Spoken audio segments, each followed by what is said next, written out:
Brilliance Audio presents Stay by Catherine Ryan Hyde, performed by Nick Podell. Chapter 1. The Tipping Day. Is it just me, or does everybody have a day in their life like the one I'm about to retell? I'm talking about those days that act like a fulcrum between everything that came before and your brand new life after. It feels a little something like this. When I was a kid, I used to like to bust a move on the playground. Boy stuff, I suppose. I'd run up to the teeter-totter and jump on the down seat, the one that was resting in the dirt. Then I'd trot up to the middle, the part that sits safely on the bar. And then, when I kept going, I'd hit the spot where my weight would tip the thing. You know it's there. You anticipate it. You slow your step just a little bit, knowing it's soon and you're about to find it. There's a delicious little moment of fear in there, but it's manageable. Next thing you know, you're being dropped safely back to the dirt, but on the other side. This day was something like that. It was the summer of 1969. I was 14. The day started with a letter from my brother Roy. I was always first to the mailbox, and for just that reason.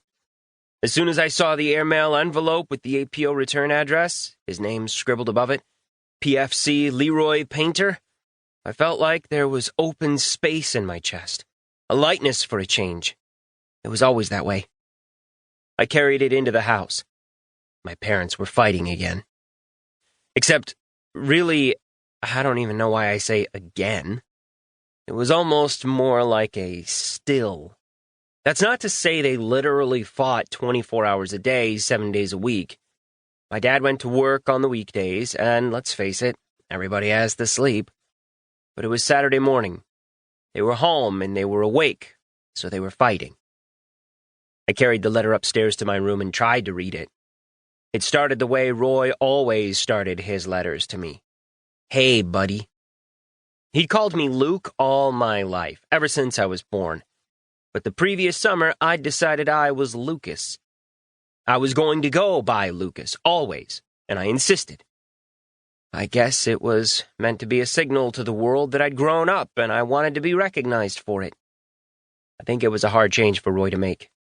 I'm not saying he didn't want to call me what I wanted to be called. He wasn't that kind of brother. I just think it didn't roll off his tongue yet. So, buddy. Then I tried to read the rest.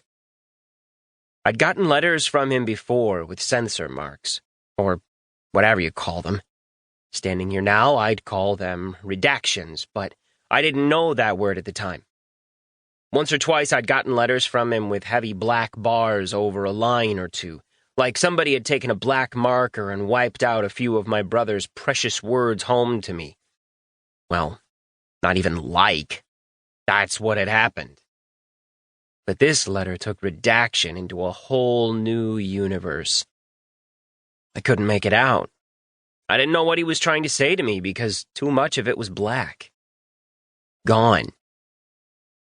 It started with complaints about the flies and mosquitoes, especially when he was trying to eat, and then it went off in this really serious direction. I know this is kind of upsetting, it said, and I'm sorry if it's too much to put on you, redaction.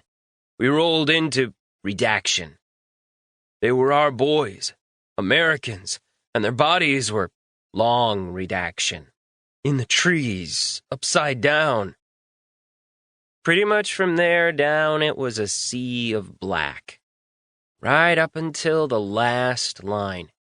You just can't unsee a thing like that. My stomach tingled and buzzed, thinking about what might be under those black bars. I tried and tried to piece the narrative together in my brain, but there was just too much missing. The army hadn't left me enough puzzle pieces. Meanwhile, my parents were still fighting downstairs, and it was taking a toll on my mental state.